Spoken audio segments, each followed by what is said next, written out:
Very good, my friends. In today's video we are going to make sand for casting aluminum or any other metal.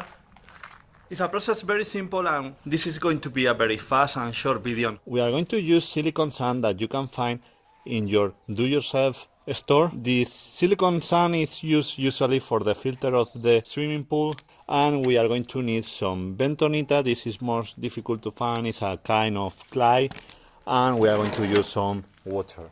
That's all. First of all, we are going to add more or less 10% of bentonite to the sand. I think there are 2 kilos, so like this should be fine. We keep the rest. And now we add some water. For mixing, I'm going to use this cement mixer.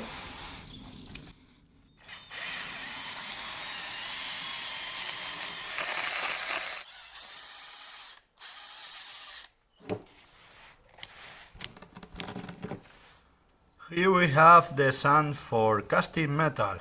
Perfect, it's ready.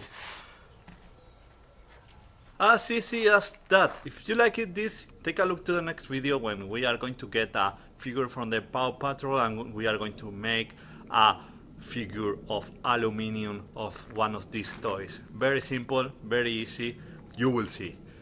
I hope you like this video, subscribe to the channel. Thank you for watching. See you in next video.